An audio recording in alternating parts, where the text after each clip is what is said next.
Karanasan ni Gani. Panahon ng 1992. Lugar ng Siquijor.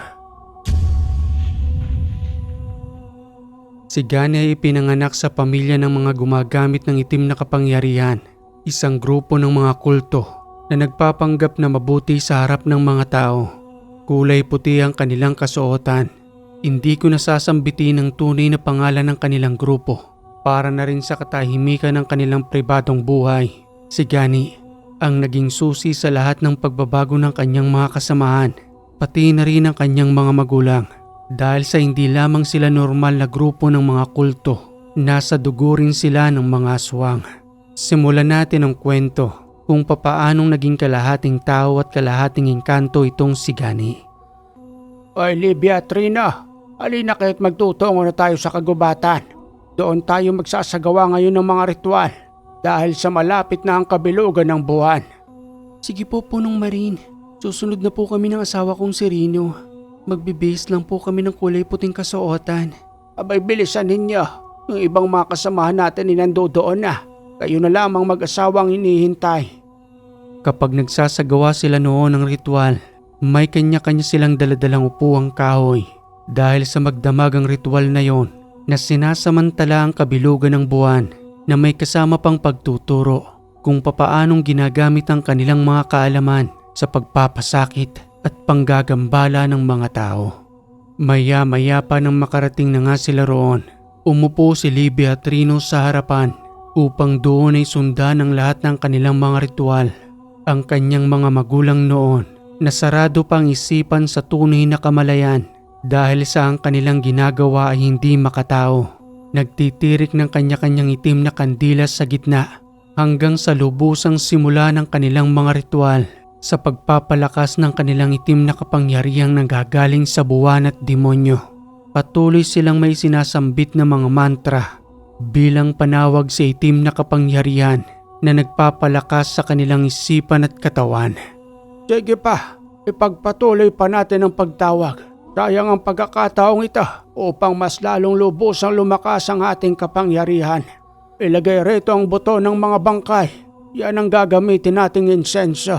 Dahil ang mga buto ng mga tao kapag sinusunog mo ay parang pabango sa mga engkanto, pati na rin sa masasamang uri ng mga nilalang. Sinusunog sa nagbabagang apoy ang mga buto. Ikinakalat ang usok nito doon sa paligid habang patuloy na pinapaypayan. Dahil para sa kanila noon, ang amoy nito ay tila mahalimuyak na pabango na nagbibigay ng masarap na pakiramdam sa kanila habang patuloy nila itong nalalanghap. Napakabango talaga. Magsipaglapitan na kayo mga itim na kaibigang nilalang. Magdiwang tayo sa mga oras na ito. Ang liwanag ng buwan, nakakatuwang pagmasdan.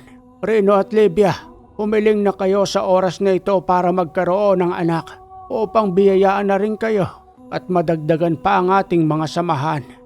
Noon pa man ay paulit-ulit nang inihiling ni Libya at Rino na pagkalooban sila ng anak, subalit alam na nila sa kanilang sarili na hindi na sila magkakaroon dahil itong si Rino ay kumpirmadong baog. Kaya naman ang pagkakaroon ng anak para sa kanila ay isa na lamang himala.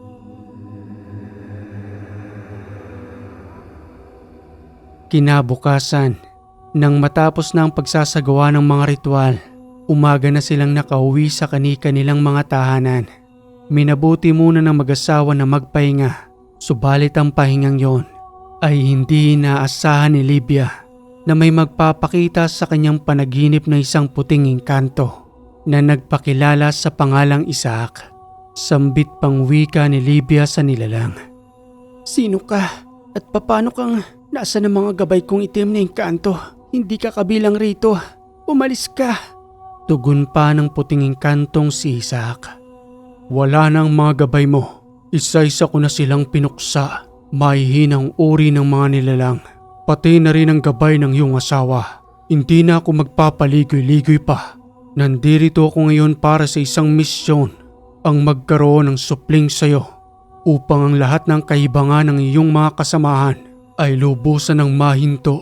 Kaawa-awa ang mga taong binibiktima ninyo.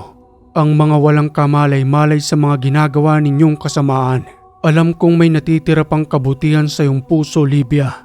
Magkakaroon tayo ng pagtatalik sa iyong panaginip at ang magiging bunga nito ay ang pupuksa sa lahat ng kasamaan, lalong-lalo na ang inyong pinunong si Marin na pinagmula ng lahat ng inyong maling karunungan. Ang ibig mo bang sabihin ay magkakaroon ako ng anak sa'yo bilang isang puting engkanto? At ang batang yon ang hahadlang sa lahat ng mga mali naming ginagawa? Paanong mangyayari yon? Napaliligiran kami ng mas malalakas kesa sa amin. Kinakailangan ninyong pangsamantalang umalis sa lugar na ito. Gagabayan ko kayo hanggang sa lubusang isilang ang aking anak. Pati na rin sa kanyang unti-unting paglaki ay nanduroon ako para sa kanya upang lubusan siyang gabayan. Sa kagustuhan din ni Libyang magkaroon ng anak, nangyari na ang lahat ng nangyari. Hanggang sa makalipas ang isang buwan, nagkaroon na nga ng sintomas ng pagdadalang tao itong si Livia. Tuwang-tuwa itong si Rino sa pag-aakalang nanggaling sa kanyang batang yon na hindi pa lubusang isinisiwalat ni Livia. Ngunit dumating ang isang araw na kinakailangan ng sabihin ni Livia ang patungkol sa kanyang pagdadalang tao dahil sa masamang badya ng kanilang pinunong si Marin na may kakaibang kakayanan na malaman kung anong uri ang nasa sinapupunan ni Livia. Ang engkantaong puti na susupil sa kanilang kasamaan na pinagpaplanuhan ng paslangin ng kanilang pinunong si Marin. Sambit pang wika ni Livia kay Rino. Patawad, Rino. Ngayon ko lamang sinabi ito sa iyo. Hindi ko na rin kaya ang ginagawa ng ating mga kasamahan. Tao pa rin ako na nakakaramdam ng awa at gusto kong mamuhay ng normal. At itong magiging anak natin, siya ang makakatulong sa lahat ng nangyayaring ito. Rino, alam kong may mabuti ka ring kalooban. Umalis na tayo rito at tanggapin mong anak ang nasa aking sinapupunan.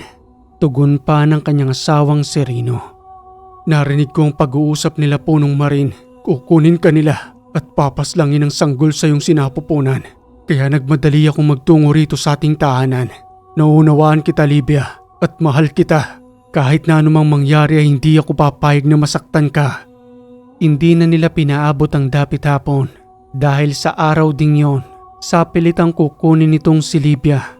Kaya naman dali-dali silang kumuha ng mga damit at umalis sa kanilang liblib na maliit na sityo kung saan naninirahan ang kanilang mga kasamahan. Dito ang daan, Livia. Dahan-dahan lang dahil ang bata sa iyong sinapupunan ay kinakailangan nating pag-ingatan. Maraming salamat, Rino, sa pangunawa mo at sa walang hanggang pagmamahal mo sa akin. Sana ituring mo ring tunay na anak ang batang ito.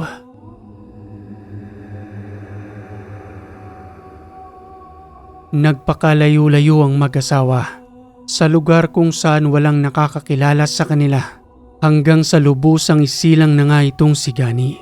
Itinuring na tunay na anak ni Rino. Lumipas ang isang taon. Kapansin-pansin ang puting gabay ni Gani habang nandudoon siya sa kanyang duyan na animoy may kusang nag-aalaga. Sambit pang wika ni Rino nang mapansing kusang umuuga ang duyan ng bata. Livia, halika nga ritong saglit.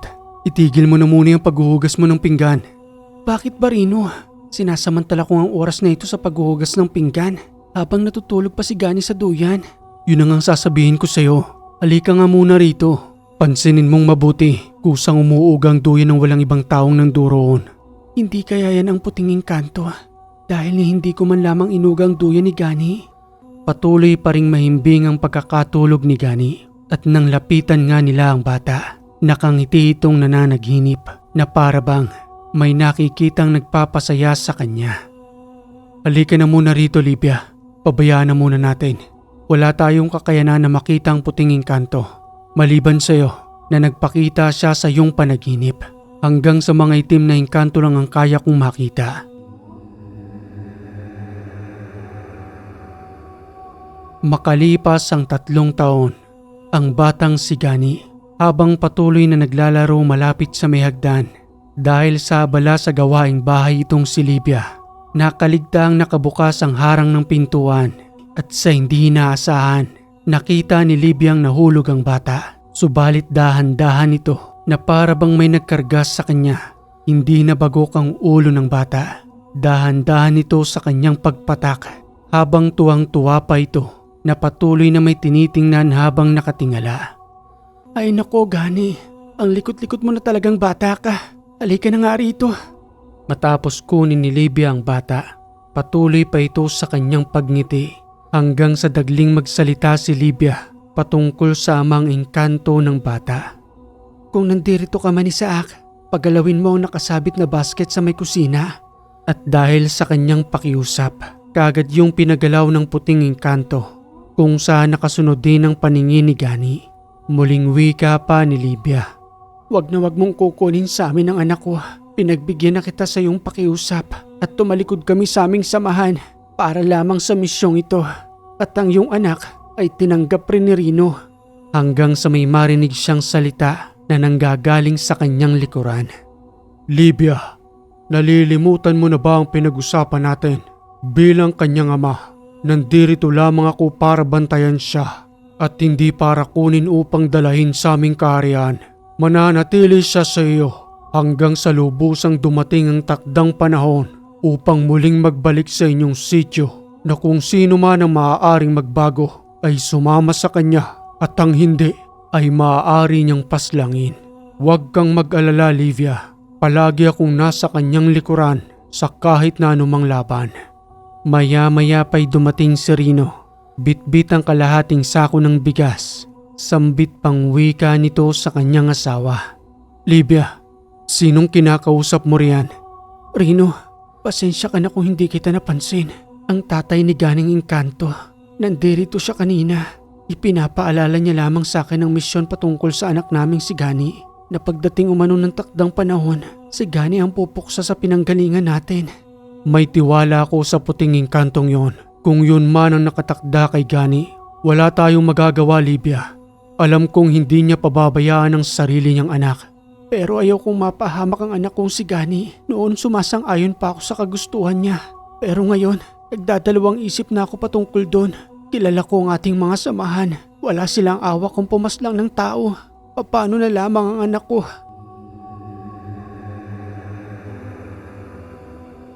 Makalipas ang 10 taon, bata pa lamang itong si Gani. Lumalabas na ang tunay nitong kakayanan, ang kombinasyon ng pagiging engkanto, kalahating tao na nagmula pa sa lahi ni Libya. Sambit pang wika ni Gani na may bata umanong sinapian sa kanilang eskwelahan at siya ang naging dahilan ng paglayas ng masamang elemento sa katawan ng batang sinapian. Mama, alam mo po, ang galing-galing ko. Yung kaklase kong batang si Joey, sinapian po siya. Sabi naman po nung gabay ko, gamutin ko raw po yung bata. Sabi niya siya na raw ang bahala eh. Hawakan ko lang raw yun. Tapos may binigay siya sa aking kristal. Paulit-ulit ko lang na inilalagay sa may noo. Umihiyaw na ang batang yon kasi sinasapian siya ng tikbalang hanggang sa mapalayas kong tikbalang na yon. Tuwang-tuwa po sa akin ang mga guro ko. Tanong nga po sila ng tanong eh kung paano ko pong nagagawa yon. Ipinapaliwanag ko naman po pero hindi sila naniniwala. Ay naku anak, nagsisimula na ang tunay mong katauhan. Ito na nga ba ang kinatatakot ko? Ang unti-unting matuklasan ng mga tao rito na kalahati kang engkanto at kalahating tao. Ano po inay? Kalahating engkanto at kalahating tao? Oo anak, ang iyong gabay ay ang iyong ama. Ang pangalan niya ay Isaac. Siya ang tunay mong itay at hindi ang iyong tatay Rino. Isinisiwalat ko sa iyo ang lahat ng ito upang habang maaga pa lamang at bata ka pa ay wala na akong itinatago sa iyo. May misyon kang kakaharapin balang araw anak at yun ang nakatakda sa iyo sa mundong ito. Hindi po kita maunawaan nanay. Si Tatay Rino po ang tatay ko at hindi po yung aking gabay. Wala naman po siyang sinasabi sa akin eh. Basta tinutulungan niya lang po ko sa panggagamot ko. Huwag naman po sana kayo magbiro ng ganyan nanay. Mahal na mahal ko po si Tatay Rino at ang bait-bait niya po sa akin. Dumating ang kanyang Tatay Rino sa mga oras na yun. Napakinggan pala nito ang kanilang usapan habang nandudoon ang kanyang Tatay Rino sa likuran ng tahanan. Isinabit doon ang pang-spray ng mga palay at saka lubusang pumasok sa loob ng bahay. Sambit pang wika nito sa kanyang itinuring na anak. Narinig kong usapan ninyong magina. Halika nga rito Gani. Totoo ang sinasabi ng nanay mo. Hindi ako ang iyong tatay. Ang iyong puting gabay na engkanto, siya ang tunay mong tatay. Pero hindi nagbabago ang pagtingin ko sa iyo. Ikaw pa rin ang tunay kong anak. Hindi ka man nanggaling sa akin, subalit sa aking puso't isipan, ikaw ay kadugo ko at mahal na mahal ko kayo ng iyong nanay. Paano pong nangyari yun, Tatay Rino? Ikaw pong tatay ko eh. Mauunawaan mo rin ang lahat, Gani. Huwag na huwag kang magbabago ha. Mahalin mo ang nanay mo at palagi lamang nandirito si Tatay Rino. Hindi ko kayo pababayaan.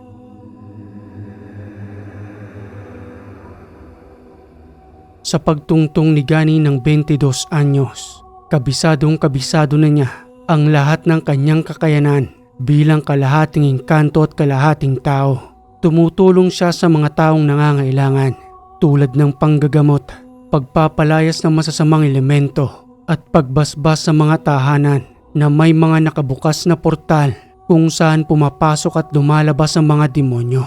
Sambit pang wika ng matandang humihingi ng tulong sa kanya. Gani, basbasan mo naman ang tahanan namin. Abay hindi na kami pinapatulog roon. Gabi-gabi na lamang ay nananaghinip kami ng kung ano-anong kasamaan at sabay-sabay kami nagkakasakit roon. Ilang albularyo na rin ang pinuntahan namin para humingi ng tulong. Subalit hindi umano nila kayang isarado ang portal. Kaya ikaw na lamang ang pag-asa namin, Gani. Sana naman ay matulungan mo kami. Sige ho, Mang Pidoy. Pupuntahan ko ang tahanan ninyo. Saglit lamang ho ha. Dadalahin ko lamang ho saglit sa aming tahanan ng tubig na iniigib ko. Kailangan ho kasi ito ni Mama. Sige lang, Gani. Sasama na rin ako patungo sa tahanan ninyo. Ipagpapaalam kita sa iyong mga magulang para naman ay magkaroon ako ng permiso sa paghingi ko ng tulong sa iyo. At sa pagdating nga sa tahanan nila, Gani, nangunguna pa ang matandang si Pidoy sa paghingi ng permiso sa kanyang nanay. At habang isinasali ni Gani ang 2 timbang tubig, nagpapaalam naman ang matanda. Wika pa nga nito. Magandang araw sa inyo, Libya. Magandang araw din ho, Mang Pidoy. Ano ho ba ang atin? Panandalian ko sanang hihiramin sa inyo itong si Gani. Baka siya na lamang hinihintay roon upang mapalayas ng mga naninirahang masamang espiritu. Abay pinamumugaran ng aming tahanan. Sobra ng perwisyo. Pati ang mga lupa namin ay nabebenta na. Dahil lamang sa pagpapagamot at sunod-sunod na nagkakasakit ang aking pamilya. Wala hong problema, Mang Pidoy. Sana nga ho mapalayas na ni Gani ang lahat ng yun. Bakit ho kasi ngayon lamang kayo lumapit dito? Para noon pa sana ay nagawa na ng paraan nyo ni Gani. Nung una kasi siyempre, bata pa si Gani. Kaya mas matatandang albularyo ang pinupuntahan ko noon. Kung baga sa madaling salita kulang pa sa karanasan nitong si Gani. Yun lamang ang palagay ko Kaya nga sa pagkakataong ito wala na akong ibang malapitan kundi si Gani. At sana lamang lubusan na niyang mapalayas ang masasamang elemento roon. Sobra ng kaperwisyo. Maya-maya pa'y naglakad na silang patungo sa tahanan ng matanda. At habang binabaybay pa lamang nila ang daan, patuloy na rin ang pagtatanong ni Gani kung bakit nagkaroon ng portal sa kanilang tahanan. Samantalang noon naman ay tahimik silang namumuhay roon. Ganito kasi yan, iho. May dumating na isang matandang lalaki sa amin noon. Noong una awang-awa ko sa kanya, umihingi siya ng tubig sa amin. Dahil sa uhaw na raw siya at malayo pa ang kanyang pinanggalingan. Pinapasok ko siya sa loob ng aming tahanan. Dahil sa awa ko, hindi lang tubig ang ibinigay ko sa kanya. Pinakain ko pa siya roon sa loob ng aming tahanan. Kakaiba ang pakiramdam ko sa matandang yon. Parang ang bigat-bigat niyang kasama. Hindi ko nga maipaliwanag noon Pero ang nangibabaw sa akin ay ang awa. At nang matapos na nga niyang kumain, napapansin kong tila ba may ibinubulong siya. Subalit pinabayaan ko lamang yon. At ang iniisip ko na lamang ay baka nalipasan lamang ng gutom.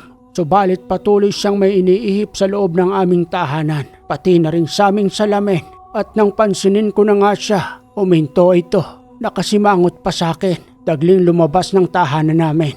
Nang hindi man lamang nagpasalamat, abay dali-daling lumayo roon. Walang utang na loob ang matandang yon at magmula noon, sunod-sunod na kamalasan ang nangyari sa aming tahanan. Pagkakaroon ng sakit at ang bigat ng aming pamumuhay.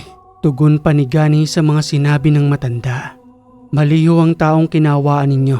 Sadyang meron siyang masamang intensyon. Yun nga lang pati ang tahanan ninyo ay nadamay. Siya mismong nagbukas ng portal sa loob ng inyong tahanan. Pati na rin sa inyong salamin. Hindi ho basta-bastang matanda lang yon. Mayroon siyang kaalaman sa kaliwa at ginagamit niyo yung kahit na sino kanyang makarap. Hayaan niyo ho, Mang Pidoy. Susolusyonan ho natin ang lahat ng yan. Ako hong bahala sa inyong tahanan. At ang matandang yon ay kayang-kaya ko pang hulihin. At sa pagdating nga sa tahanan ni Mang Pidoy, bumulaga ang dalawang portal, isa sa may kusina at isa rin sa may salamin.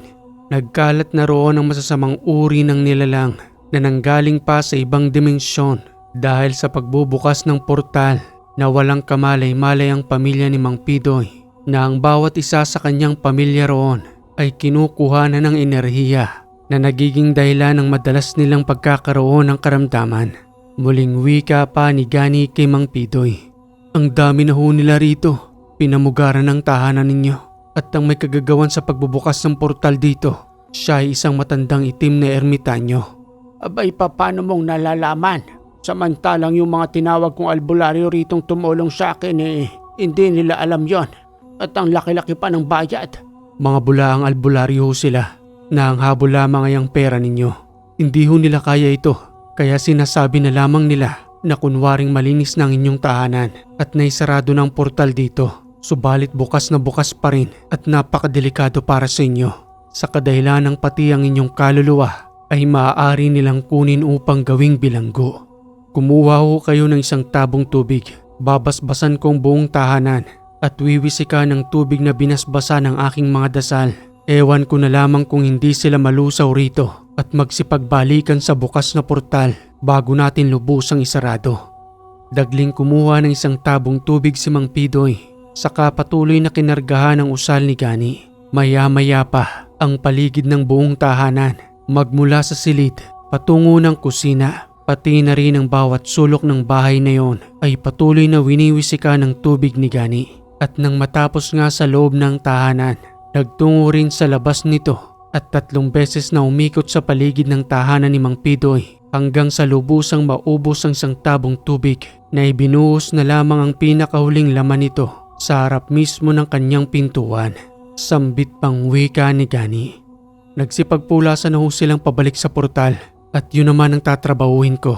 Kinakailangan kong maisarado ang 2 portal na ito bago natin tawagin ang matandang ermitanyo.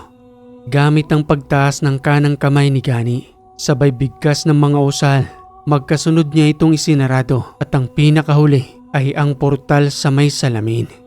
Dito sa may salamin ang pinakamalakas na portal, malalakas na uri ng nilalang ang lumalabas rito. Kinakailangan ko ng puting kandila. Sa pagtirik ng puting kandila sa may harapan ng salamin, nang masindihan na ito ni Gani, isang sobrang itim na usok ang lumalabas sa kandilang yon. Palatandaan lamang ng malalakas na itim na nilalang ang nanggagaling sa portal na yon.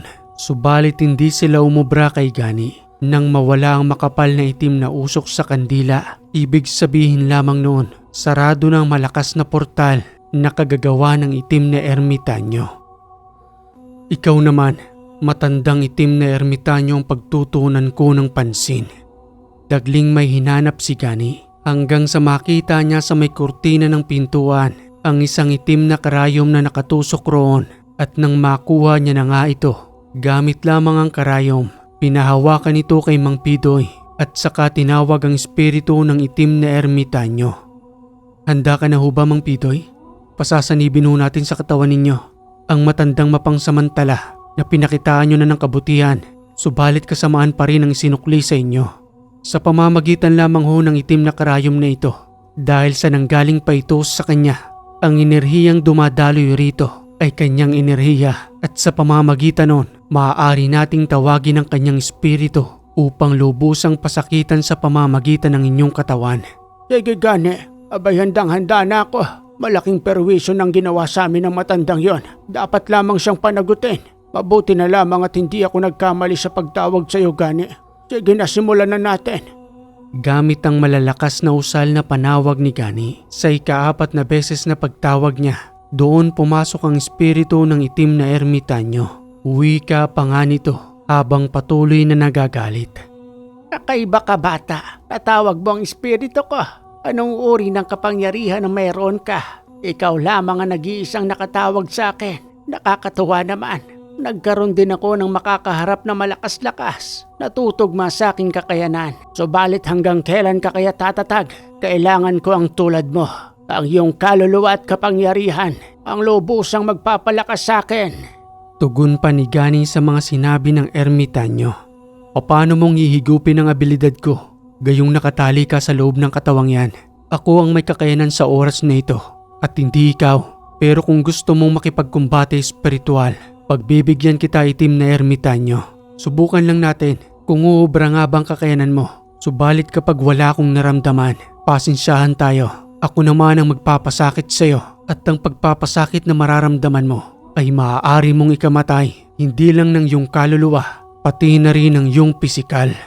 Sumang-ayon ng itim na ermitanyo sa duelo, kumbate espiritual, panandaliang kinalas ni Gani ang espiritual na panali. Ipinaubaya ang oras sa itim na ermitanyo. Patuloy itong nagmustya sa kanyang harapan at may binibigkas na mga mantra na nanggagaling sa kaliwang kapangyarihan. Tanggapin mo ang kaparusahang ito. Isa kang mapangahas na batang albularyo. Mayabang ka. Igagawad ko sa iyong buong katawan. Magdurusa ka ngayon.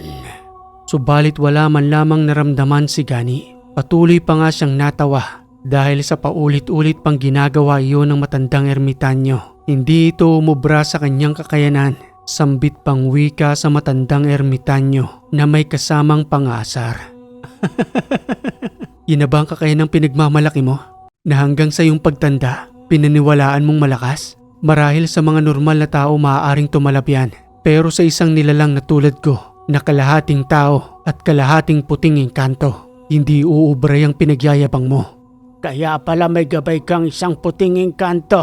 Siya ang iyong ama. Paano na ako ngayon? Hindi umubra ang pinaghirapan ko ng ilang taon. Masyado kayong mayabang na kahit kailan ay hindi uubra ang kasamaan sa kabutihan. Yan ang tatandaan mo, matandang ermitanyo. Paano ba yan? Oras ko naman ngayon. Tanggapin mo ang pagpaparusang ipaparanas ko sa iyo na maaaring sa buhay mo ngayon ay hindi mo pa lubusang nararanasan. Aray nako! Napakasakit. Itigil mo yung ginagawa mo. Pakawalan mo na ako. Hindi ko na ulitin ang lahat ng ito. Magbabagong buhay na ako. Sinungaling. Tumanda ka na sa kasamaan kaya sigurado kung wala ka ng pag-asa pang magbago. Inihingi ko na ng kapatawaran ng maaaring mangyari sa'yo. Pasensyahan na lamang tayo. Patuloy na pinasakita ni Ganang itim na ermitanyo hanggang sa lubusang animoy lantang gulay. Matapos iyon, gamit ang espiritual na espada ng puting engkanto, walang awa itong iginilit sa leeg hanggang sa lubusang mawala ng buhay ang ermitanyo at sa muling pagbabalik ng ulirat ng matanda. Dagli niya itong pinainom ng tubig upang kagad na manumbalik ang lakas ng matanda dahil sa may kaedada na rin itong si Mang Pidoy.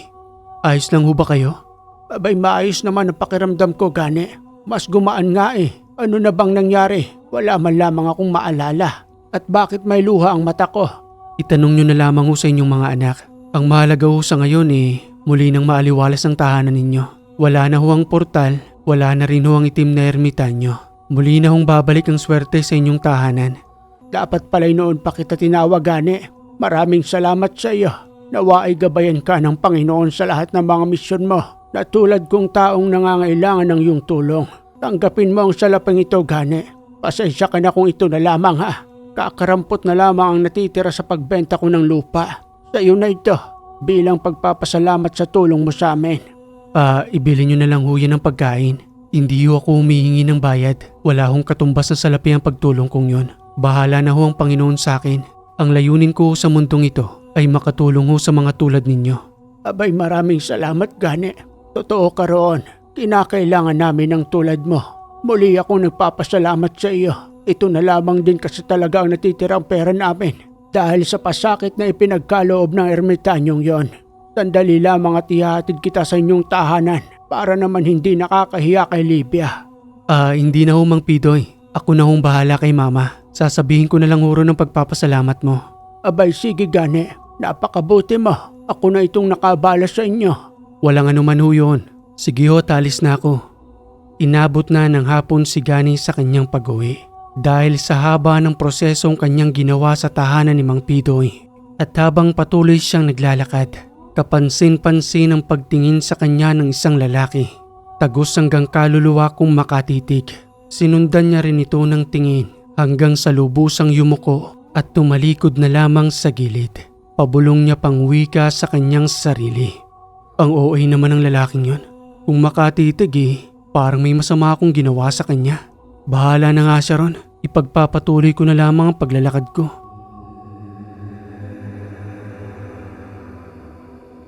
At nang makarating na nga si Gani sa kanilang tahanan, habang nagpapahinga, patuloy na may huni ng wakwak sa labas ng tahanan. Paikot-ikot ito roon. Wika pa ng kanyang nanay Livia. O anak, saan ka pupunta? Huwag mo na lamang pansinin ng wakwak na yan. Alam mo naman sigurong pinanggalingan namin ng tatay Rino mo. Kanina pa hong paikot-ikot dyan sa labas mama Siguro sinundan ako niyan. Pakiramdam ko lang yung lalaking nakatingin sa akin kanina nang papauwi pa lamang ako rito sa ating tahanan. Kung sino man siya, aalis din yan. Kaya hayaan mo na lang dyan sa labas ng bahay. Ipagpatuloy mo na lamang yung pagpapahinga mo. Kinabukasan ng umaga ay may nagawing pasyente sa kanilang tahanan. Butot balat na ito dahil sa hindi makakain. Pasan-pasan na lamang ng kanyang mga magulang. Isang lalaking pasyente ang patuloy na kinukulam. Gani, tulungan mo naman kami. Ang anak ko, 3 linggo na siyang ganito. Ano bang nangyari? Ang palagi niyang sinasabi sa aming mag-asawa, yung kaklasmate niya umano, nakaaway niya sa kanyang paaralan. Pinagbantaan siya na ipapakulam umano sa kanyang magulang. Hindi naman kami naniniwala nung una. Pero sa paglipas ng ilang araw hindi na nga siya nakapasok ng paaralan. Dahil sa hindi na makakain, palagi na lamang masama ang pakiramdam. Parating nilalagnat at masakit ang ulo. Nang pating na naman namin sa pangpublikong ospital, wala naman silang makitang dahilan, Gani. Bakit ngayon nyo lang dinala rito? Hinintay nyo pang sobrang mangayayat ang anak ninyo. Ang akala kasi namin hindi naman totoo yung kulam na yan. Kaya umaasa kami sa ospital at kahit papano nakakalibre kami sa pampublikong ospital. Pero wala Hindi pa rin siya gumagaling at ikaw na lamang ang nakikita namin na makakatulong sa kanya. Kitang-kita ang pangingitim ng buong katawan ng bata na para bang idinadarang sa kandila at ang kanyang ulo na palagi niyang hinahawakan. Doon umano nagmumula ang sobrang sakit na hindi mapigil ang umiyak ng bata at nang isagawa ng ritual ng panawag sa ama ng bata pinasapi ang mangkukulam sa kadahilan ng hindi nakakayanin ng katawan ng batang yon. At sa isang ihip ng malakas na panawag, kagad na pumasok ang nagpapasakit. Noong una ay mahinahon pa itong kinakausap ni Gani. Subalit nagmamatigas ito. Nakalasin ang lahat ng kanyang ikinarga upang wala ng ibang pag-usapan at walang sakitang magaganap. Ngunit ayaw tanggalin ng mangkukulam dahil sa galit na galit ito sa batang pasyente sa pagkakaroon ng bangayan ng kanyang anak. Sambit pang wika ni Gani. Aba, ikaw pa itong may ganang magalit? Tingnan mo nga ang ginagawa mo. Hindi ka ba naaawa sa batang ito? Nakikialam ka sa away ng mga bata? Isa ka ring magulang. Dapat ikaw ang umuunawa sa batang ito. Hindi yung ginagamitan ninyo ng pangkukulam. Tugon pa ng walang awang mangkukulam. Sinaktan niya ang anak ko. Kaya kinakailangan ko siyang parusahan. Aanhin ko ang kakayanang ito kung hindi ko gagamitin sa nang-aapi sa amin. Hindi mo ba ako maunawaan? Bata ang kinukulam mo at dapat ay hindi ka nakikisawsaw sa away ng mga bata. Kalasin mo ang lahat ng ito dahil kung hindi mo gagawin yan, mapipilitan akong saktan ka at baklasin ang lahat ng kakayanan mo upang wala ka ng ipagmayabang. Subukan natin. Hindi ko babaklasin ang inilagay ko sa batang yan. Kargado ng mga pako ang kanyang ulo at ang kanyang katawan ay dinadarang ko sa mainit na apoy hanggang sa lubusan nitong masunog. Yan ang napapala ng nakikipag-away sa amin. Nasa lahi kami ng mga mangkukulam. Kaya ang mga bumabangga sa aming lahi ay kaawa-awa at isa na ang batang ito. Ipinagmalaki mo pa ang pagiging mangkukulam mo? Mga walang puso, nakikipagmatigasan ka pa sa akin? Tingnan natin ngayon kung hanggang saan nga bang tigas mo. Tanggapin mo ang pasakit ng tetragrammaton. Lasapin mo ang sobrang init na dadaloy sa iyong espiritu. At kung ano ang nararamdaman ng batang ito ay pararanas ko rin sa iyo hanggang sa lubusan kang manghina. Ano ito? Patuloy na dumadaloy sa aking buong katawan. Napakainit na parang pakiramdam ko'y malulusaw ang aking espiritu at ang aking ulo'y parang binibiyak. Anong ginagawa mo? Gusto ko pang mabuhay. Gusto ko pang makasama ang anak ko. Lasapin mo ang lahat ng yan Ganyan kahirap ang pinagdaanan ng batang ito, kaya nararapat lamang yan sa'yo, isang masamang uri na kampo ng kadiliman. Maliban pa roon, gamit pa ang mga espiritual na salitang pamarusa. Patuloy pang inihiwa ang buong katawan ng mangkukulam na yon hanggang sa maghumiyaw ito at muling nagsalita ng, Kakalasin ko na ang lahat ng ikinarga ko sa batang yan. Buhayin mo lamang ako. Parang awa mo na. Gusto ko pang makasama ng mahabang panahon ng anak ko. Bata pa siya't nag-aaral. Kalasin mo na habang hindi pa nagbabagong isipan ko at may kunting awa pa akong nararamdaman sa'yo. Kagad na binaklas ng mangkukulam ang lahat ng pakong kanyang ikinarga sa ulo ng bata at ang itim na kandila ay kanyang pinagpuputol-putol upang lubusang matanggal ang sumpa sa pamamagitan ng kulam.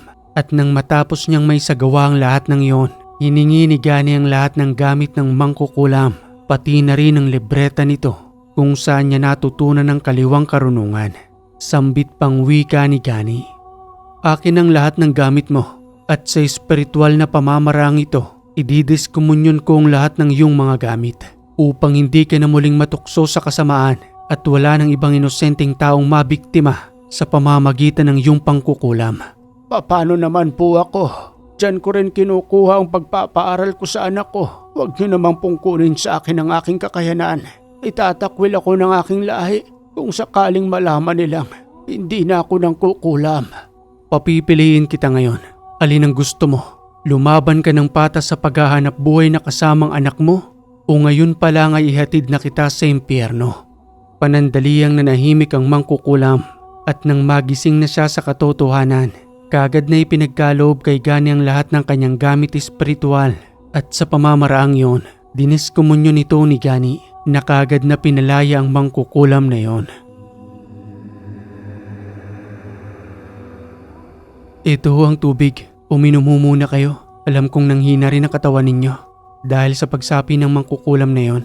Maraming salamat, Gani. Gagaling na ba ang anak ko? Magaling na ho ang anak ninyo. Siguro mga 1 linggo ay makakalakad na uli siya. Pero kakargahan ko pa rin ho ng mga dasal ang kanyang buong katawan para magkaroon ho siya ng lakas at muling dumaloy ng maayos ang dugo sa kanyang buong sistema.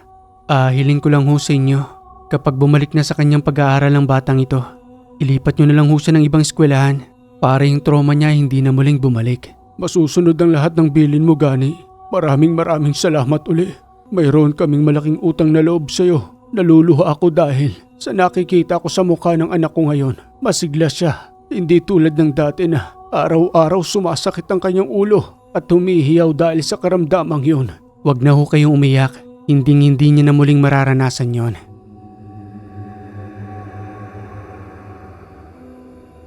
Sa muling pagsapit ng dilim, habang mahimbing na natutulog si Gani, naalimpungatan siya dahil sa kanyang naririnig na mga tinig nang gagaling ito sa labas ng kanilang tahanan. At nang buksan niya ang kanyang bintana, nakita niyang nanduro ng kanyang nanay at tatay. Dagli rin siyang lumabas ng tahanan at nang tawagin niya nga ang kanyang nanay Livia, pati na rin ang kanyang tatay Rino. Nagulat ang dalawang yon at biglang lumayo ang kanilang kausap na nagmamadaling nagtago sa may puno. Pagtatanong pang wika ni Gani, "Sino po yung kausap ninyo? 2:00 na ho ng madaling araw. Bakit ho may kinakausap pa kayo sa labas ng tahanan? Ba't hindi nyo na lang ho papasukin sa loob? Ang lamig-lamig ho rito." Tugon ng kanyang nanay Livia. Anak Gani, akala ko'y mahimbing ng pagkakatulog mo. Bakit hindi nyo ho masagot ang tanong ko? Sino ho siya? Nag-aalangan mang sumagot ang kanyang nanay. Subalit napilitan din ito na sabihin ang katotohanan patungkol sa misteryosong lalaki na kanilang kinakausap sa mga oras na yun. Gani anak, ang totoo niyan ang lalaking yun, isang mensahero ng aming dating grupo. Naparito siya para sabihin sa amin na pumanaw na umano ang aming pinunong si Marin at pinapabalik kami ron upang tanggapin na ang tatay mo umano ang papalit na pinuno kay Marin. Hindi pa rin ho kayo nadala sa nangyari sa inyo noon. Wala pa man ho ako sa mundong ito. Pinagtangkaan na nila kayong paslangin. Tapos ngayon, maniniwala kayo sa sinasabi ng lalaking yan? Hindi nyo ba alam na patibong lang ang lahat ng gusto nilang mangyari? Ibinubulong ho sa akin ng aking amang puting engkanto na hindi nagsasabi ng totoo ang lalaking yan. At para ano pa, Kung sakaling babalik pa kayo ron, di ba itinakwil nyo na sila upang lubusan na kayong magbago? Tatay Rino, wag na ho kayong babalik ron. Delikado ho para sa inyo dahil ang matandang tinutukoy ninyong pinuno ay hindi pa rin patay magpahanggang sa ngayon. Meron ho siyang itim na mutya upang humaba ang buhay. Kaya wag ho kayong magpapaniwala sa lalaking yan. Papaslangin niya lamang kayo ron kung sakaling muli kayong magawi sa kanilang sityo. Pero anak, pangarap ng Tatay Rino mo ang mamuno sa grupong yon. Napilitan lamang siyang sumama sa akin dahil mahal niya ako, mahal niya tayo. Subalit kung hindi tayo umalis doon, marahil siya nang itinuturing na pinuno ng samahan namin noon pa. At kung magkagayon man, mas kakayanin ng Tatay Rino mo na hikayatin na magbago ang lahat ng aming mga samahan. Nabubulag na ho ba kayo? Ang ganda na ng buhay natin dito, tahimik at walang nanggugulo. At isa pa ho, mahihirapan ho kayong baguhin sila. Kahit ng mga kamag-anak natin doon, lubusan na ho silang nilamon ng dilim at wala na ho tayong magagawa ron. Ikaw, lumabas ka sa likod ng punong yan. Akala mo siguro hindi ko nalalaman na ikaw ang nakasunod ng tingin sa akin nung nakaraang araw at ikaw rin ang umaaligid dito sa aming tahanan. Kaya pala pinipigilan ako ni Mama dahil isa ka palang mensahero at patuloy silang hinihikayat na muling bumalik sa inyong sityo. At dahil sa takot ng nilalang na yon, patuloy na itong lumayo. Hindi nagsalita noon si Tatay Rino. Tahimik siyang muling bumalik sa loob ng tahanan na para bang may lihim itong pinaplano na naging sarado ang kanyang isipan dahil sa mga sinabi ng nilalang na yon. Halika na anak, pabayaan mo na muna ang Tatay Rino mo. Tulad ng sinabi ko sa iyo, noon pa man ay pangarap niya ng mamuno. At para sa kanya ngayon, ito na yung takdang panahon sa pagkawala ng punong marin. Alam ko ang tumatakbo sa iyong isipan na maaari kaming mapahamak kung sakaling magtutungo kami roon. Wag na wag niyong susubukan dahil isa ho itong malaking patibong. Binabalaan ko ho kayo ni Tatay Rino. Subalit kahit si Nanay Livia, napapansin ko noon na sarado rin ang isipan. Nararamdaman kong gusto niyang sundin ang kagustuhan ni Tatay Rino upang pagbigyan man lamang ito sa kabila ng kanyang pagsasakripisyo noon na itakwil ang kanilang samahan upang iligtas si Nanay Livia sa kamay ng pinunong marin. At sa makalipas nga ng 2 araw, nanggaling ako sa ibang tahanan sa panggagamot. Subalit sa pag-uwi ko sa aming tahanan, wala ang dalawa at wala man lamang sinabi kung saan magtutungo. Ilang oras ko silang hinintay sa aming tahanan hanggang sa madaling araw, walang Nanay Livia at Tatay Rino ang umuwi sa aming tahanan ng gabing yon. Dagli kong kinausap ang aking amang si Isaac, ang puting engkanto na laging nakasubaybay sa akin. Amang Isaac, alam niyo ba kung nasa saan sila ngayon? Tugon pa ng puting engkanto. Tulad ng iyong nararamdaman anak, nandoon sila ngayon sa delikadong sityo kung saan sila namuhay ng matagal na panahon kasama ang inyong mga ninuno. Subalit sa mga oras na ito, hindi ko alam kung anong nangyayari sa kanila roon. At sa gabing ito, ihanda mo na ang iyong sarili dahil napapanahon na ang itinakda ang muli mong pagbabalik roon. Kunin ang gustong magbago at paslangin ang gustong manatili sa kadiliman. Pero ang inaalala ko ngayon, kamusta kaya ang kalagayan ni Nanay at Tatay? Buhay pa kaya sila? Wag na wag lang silang magkakamaling sakta ng mga magulang ko dahil hindi ako magdadalawang isip na lipulin silang lahat kung sakasakaling may mangyaring masama kila Nanay. Nagbaka sakali pa sa paghihintay si Gani hanggang sa sumikat na lamang ang araw. Wala pa rin ang kanyang mga magulang at lubusan na siyang nakapagdesisyon na baybay na ang daan patungo sa nasabing sityo. Anak Gani, huwag kang masyadong umasa na buhay pa ang iyong mga magulang. Kilala kong samahang yun. Traidor sila kung umatake at yun ang ikinatatakot ko para sa iyong mga magulang. Buhay pa ho sila amang Isaac at nararamdaman ko yon. Ililigtas ko silang dalawa ron. Diba ako ang itinakda? Kaya nga ako nabuhay rito upang puksain ang samahang yan. Dapat pala matagal ko nang ginawa yon para sana hindi na sila muling bumalik roon. At sa patuloy na paglalakbay, may kalayuan ang nasabing sityo. Kinakailangan niyang baktasin ng masukal na damuhan upang makarating sa kabilang burol kung saan naninirahan ng mga kulto na nasa lahi pa ng mga aswang. Subalit sa kalagitnaan ng kanyang paglalakbay, may narinig siyang batang umiiyak at nang sunsunin niya ang pinanggagalingan nito, nakita niyang isang batang lalaking nakaupo sa may bato na nasasakluban ng matataas na damo. Pagtatanong na wika pa niya sa batang yon. Bata, anong ginagawa mo rito? Bakit nag-iisa ka lang? Nasaan ang mga magulang mo? Tugon pa ng batang may weirdong ikinikilos. Hindi ko po alam eh. Nagpatuloy lang po ako sa paglalakad. Akala ko po kasi nasa likuran ko lang sila. Pero nang lingunin ko, wala na pala sila sa aking likuran na hindi ko na alam kung saan sila dumaan. Naliligaw na po ako at hindi ko na po alam kung paanong uuwi sa aming tahanan. Sa lawak ng kagubatang ito, paano nating hahanapin yon? Wala ka bang natatandaan na maaari nating patunguhan? Wala po. Puro matataas na damo na lamang po ang nakikita ko. Kaya po hindi ko mahanap-hanap ang daan. Sumama ka na lang sa akin at ipapasan kita sa balikat ko. Baka sakaling matandaan mo ang daan kapag nakita mo. At sa muling pagbaybay ng daan, nagkaroon pa siya ng isang pasanin, ang batang si Moymoy. At nang malayo-layo na nga ang kanyang nadaraanan, nang magawi sila sa isang pakros na daan, itinuro ng bata na mayroon umano siyang natatandaan. Ang daan patungo sa kanilang tahanan ay pagawi sa kaliwa. Kaya naman napilitang sunsunin ni Gani. Subalit pagdating sa dulo, mayroon ngang nag-iisang tahanan doon na nasa gilid ng mataas na bangin. Marami pong salamat kuya. Yan nga po yung tahanan namin. Nasaan na kaya si nanay at tatay? Parang wala pa rin sila rito. Siguro hinahanap nila ako. Bakit kasi nangunang-una pa ako eh? Dapat hindi na ako bumitaw sa kamay ni tatay. Hihintayin natin sila rito. Uli-uli ha. Huwag na huwag ka nang ihiwalay sa kanila dahil malawak ang kagubatang ito at baka kung mapano ka pa. Opo kuya, marami pong salamat. Ano nga pong pangalan mo? Gani ang pangalan ko. Anong oras pa kaya babalik rito ang mga magulang mo? Malamang sa malamang, sobra-sobra ng pag-aalala nila sa'yo. At sa makalipas ng ilang oras ng pananatili nila sa labas ng barong-barong na tahanan, bahagyang napaidlip si Gani sa gilid ng isang malaking puno. Kasama si Moymoy at nang may marinig siyang pagkaluskos, dagli siyang gumising habang itong si Moymoy ay patuloy pa ring natutulog.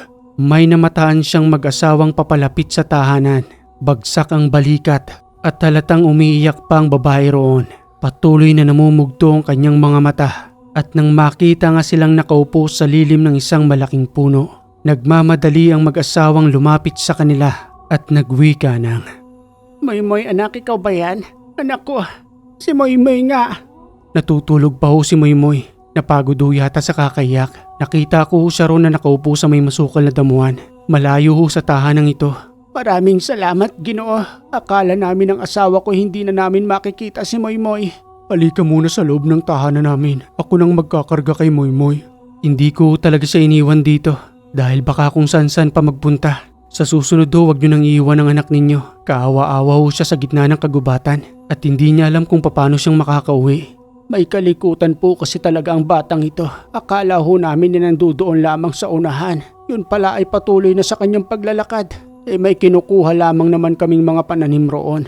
Pati na rin yung makakain naming kamuting kahoy. Ito ho ang kape. Pasensya na ho kayo kung yan lang maihahain namin sa inyo. Walang-wala rin ho kami rito sa bukid. Salamat ho. Hindi ho ba kayo natatakot sa paninirahan dito? Wala kayong ibang kapitbahay at isa pa napakatahimik. Sanay na kami sa ganitong pamumuhay. Mas pipiliin pa naming manirahan dito kaysa sa syudad na napakaingay at napakagulo. Wala nang libre roon. Samantalang dito ay magtanim-tanim ka lang. Kayang-kaya na naming mamuhay ng simple lamang. Sa bagay tama ho kayo. Pero wala ho bang nagagawi rito na kakaibang nilalang? Ano bang tinutukoy mong kakaibang nilalang? Tulad ba ng mga aswang?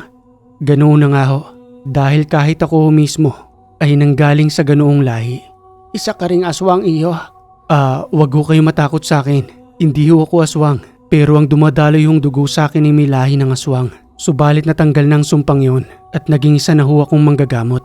Isa ho akong kalahating engkanto at kalahating tao. Ang nanay ko ho ang nasa lahi ng mga aswang. Subalit ang naging tatay ko ay isang puting engkanto na kasama ko ngayon. Kamangha-mangha ang nangyari sa iyo iyo. Kung patungkol dyan sa sinasabi mo, malapit rito ang bukid na yon. Nandoon ang kanilang pugat. Ibig mo bang sabihin, doon ang galing ang lahi mo? Tama ho kayo at magbabalik ako roon. Hindi para roon manirahan, kundi para lipulin sila sa kadahilanang nandoon ngayon ang aking mga magulang. at hindi ko alam kung buhay pa sila magpahanggang sa ngayon.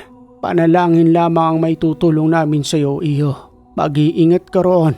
Minsan ay nagawi na rin sila rito. Subalit pinaliligiran namin ng bawang at asin ang aming tahanan. Hindi sila makalapit sa amin.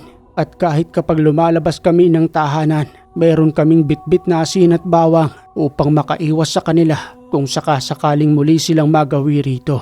At sa mga taong hindi naniniwala patungkol sa mga aswang, kaya sila lubusang nabibiktima dahil hindi sila nag-iingat at wala silang daladalang pangontra na sa simpleng bawang at asin, kaya nilang maitaboy ang masasamang uri ng mga aswang.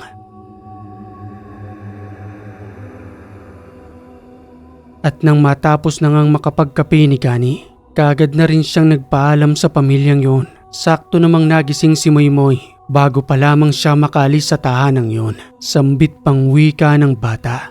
Kuya Gani, maraming salamat ah. Mag-iingat ka sa mga lakad mo. Dadalaw ka uli rito sa amin para magkaroon naman ako ng kalaro. Oo Moymoy, dadaan ako rito. Marami ring salamat sa inyo. Sige, alis na ako. Baka lubusan pa akong abutin ng dilim sa daan. At sa muling paglalakbay, tuloy-tuloy na ang kanyang paglalakad hanggang sa lubusang makarating kung saan nagmula ang kanyang lahi. Subalit panandalian siya nagtago roon at patuloy na minamanmana ng lugar sa pagbabaka sakaling makita pa niya ang kanyang mga magulang. Ama, baka humaaring patingnan ng buong paligid. Nagbabaka sakali lang ho ako na nakakulong lamang si Ine at Sitay. Dagli naman siyang sinunod ng kanyang amang gabay na puting engkanto. Panandalian siyang nanahimik at nagtago sa di kalayuan ng mga tahanan. At sa muling pagbabalik nito, daladala ang balita patungkol sa kanyang mga magulang. Nakakulong umano ang kanyang mga magulang sa kulungang yari sa kahoy. Tuwang-tuwa si Gani nang malaman yon. Subalit sugatan umano ang dalawa na maaaring nanlaban bago sila lubusang ikinulong. Tugon pa ni Gani sa mga sinabi ng kanyang amang puting engkanto. Pagbabayaran ho nila ang ginawa nila sa aking mga magulang. Hindi ko sila mapapatawad. At nang may makita si Gani isang kulto, kagad niya itong pinaslang at kinuha ang puting kasuotan. Dagli niya yung ginamit upang magtungo sa gitna ng kabahayan. Madilim na ng mga oras na yon. Tahimik niyang binaybay ang daan patungo sa nasabing kulungan. At nang lubusan ngang makarating roon, nakita niyang sugatang nangihina ang kanyang mga magulang. Dali-dali niyang kinalas ang pagkakakandado sa labas ng pintuan ng kulungan. At nang mapansin na nga siya ng kanyang mga magulang, wika ng kanyang tatay Rino habang patuloy na nangihina. Patawad anak, hindi kami naniwala sa iyo dahil sa ambisyon kong maging isang pinuno. Pati ang nanay mo ay naidamay ko sa kapahamakan. Salamat at dumating ka. Akala ko ito na ang katapusan namin. Huwag niyo na isipin yun. Ang mahalaga sa ngayon ay mailayo ko kayo rito. Dahan-dahang inalalaya ni Gani ang dalawa. Doon na rin sila dumaan sa likuran ng kulungang yon dahil sa panghihina pa rin ng kanyang mga magulang. Sinuong nila ang masukal na kagubatan hanggang sa makahanap si Gani ng isang liblib na lugar na maaari niyang pag-iwanan ng kanyang mga magulang. Paalalang wika pa niya sa dalawang yon upang muli na siyang makabalik sa pinamumugaran ng mga nilalang. Pangsamantala ko kayong iiwan dito. Kinakailangan ko na wakasan ang lahat ng kasamaan nila, lalong-lalo na ang kanilang pinunong si Marin. Anak, mag-iingat ka. Pero may mga kamag-anak ka rito. Gusto nilang umanib sa iyo. Wala lamang silang magawa ng ikulong kami. Dahil baka naman sila ang saktan at pag-initan ni Marin. Kung gusto nilang talagang umanib sa akin, lumaban din sila ng tulad ng gagawin ko. Subalit kung makikipagtulungan sila kay Marin, mapipilitan din akong paslangin sila. Dahil sa tagal ng panahong paninirahan nila rito, wala silang nagawa. Naging sunod-sunuran pa rin sila sa matanda. Pero anak, marami kang pinsan dito. Kinakailangan nilang tulong mo. Anong klase silang kamag-anak? Pinabayaan lamang nila kayo, inay. Mabuti lamang at tinabutan ko pa kayong buhay. Hindi ko sila kilala. Kaya kung haharang sila sa aking daraanan, hindi ako magingiming saktan sila.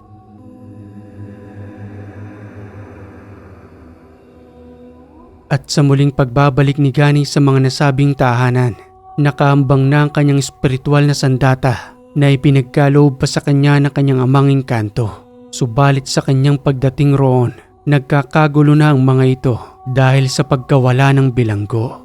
Wika pa niya habang nandoon sa gitna ng mga tahanan. Sinong hinahanap ninyo? Huwag nyo nang hanapin ang wala riyan. Nandirito ako ngayon sa gitna ng inyong sityo upang harapin kayong lahat at pagbayaran ninyo ang ginawa ninyo sa aking mga magulang. Ako ang itinakda na tatapos sa kasamaan ninyo. Nagulat ang lahat dahil sa hindi nila namalayan ang pagdating ni Gani. Nakasuot din kasi ito ng kulay puti at itinatago ang kanyang abilidad. Tugon pa ng matandang punong marin nang kanyang masulyapan si Gani. Pinatatawa mo kami, bata. Ano ikanyo? Ikaw ang itinakdang tatapos sa amin.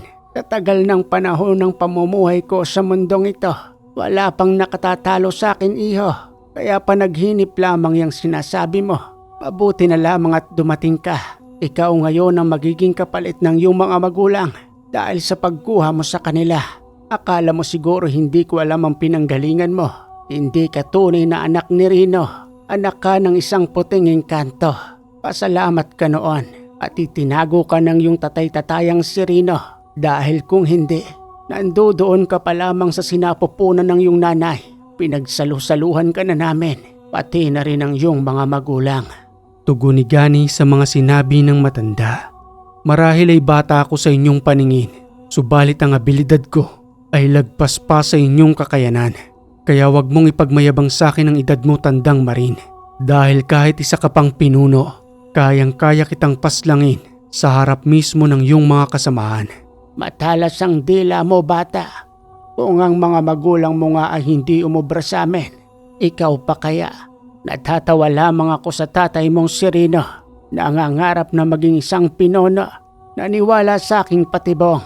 Anong inaakala niya?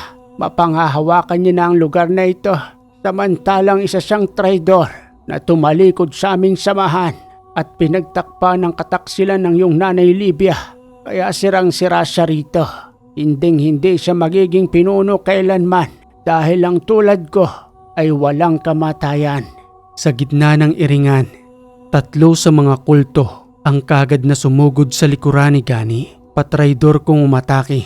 Subalit alerto ang kanyang gabay na engkanto. Kagad iyong sinabi sa kanya at kagad niya namang pinaslang gamit lamang ang kanyang espiritual na sandata.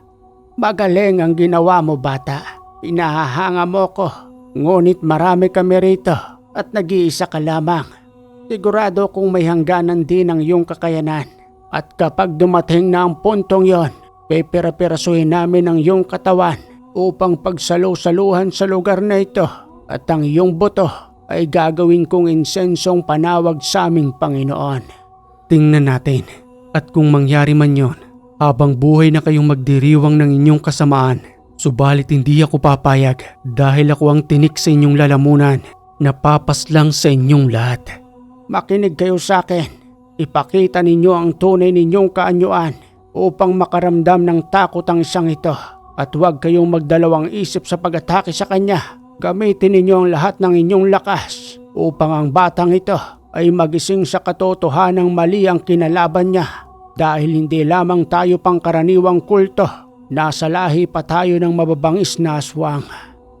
Sa pag-uutos ng matandang pinuno, sabay-sabay na nagsipagbago ng anyo at 6 kaagad sa mga ito ang walang alinlangang sumugod sa kanya.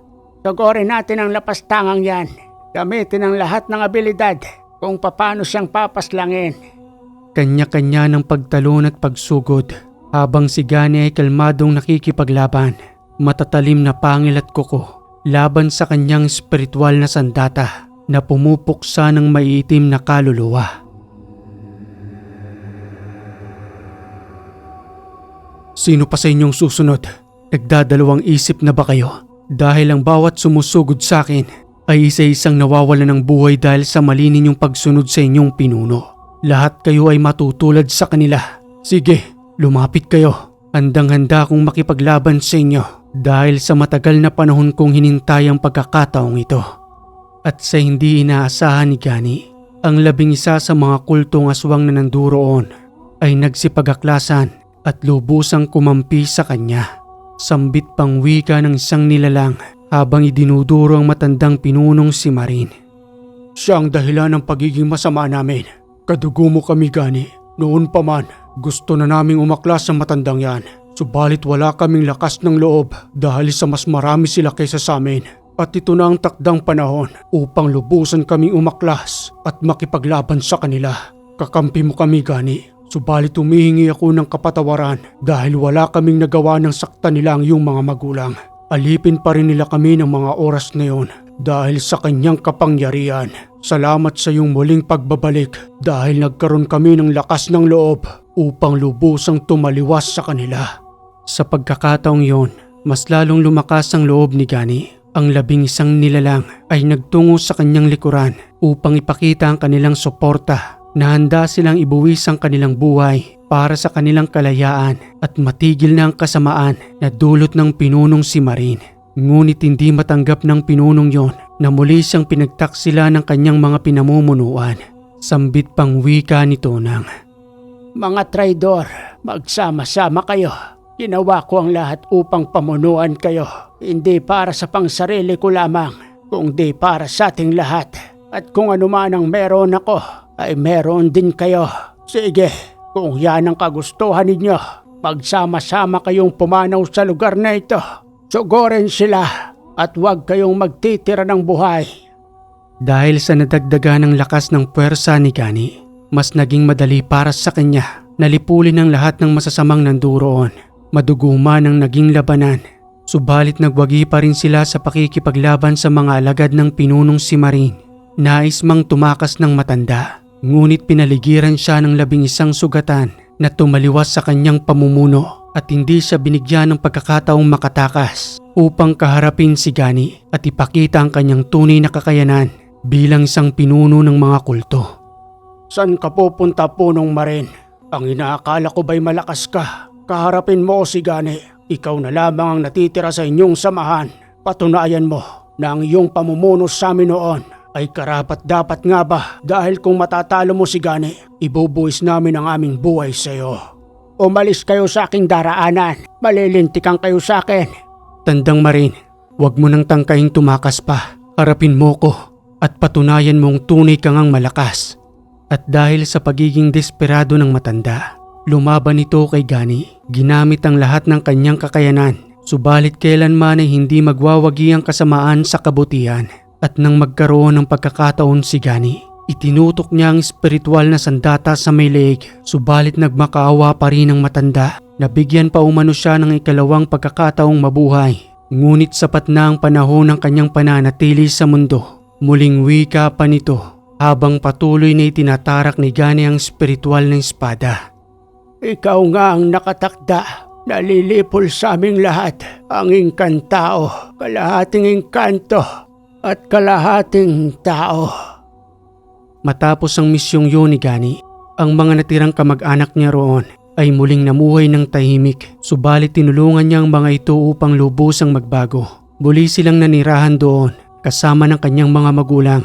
Natupad din ang pagiging pinuno ng kanyang itay, subalit sa magandang paraan na namuhay rin ng tahimik si Gani sa kanyang pagiging inkantao. Nagkaroon ng sariling pamilya, ngunit ginagamit niya ang kanyang kakayanan sa tuwing makakasalamuha siya ng mga taong nangangailangan ng kanyang tulong.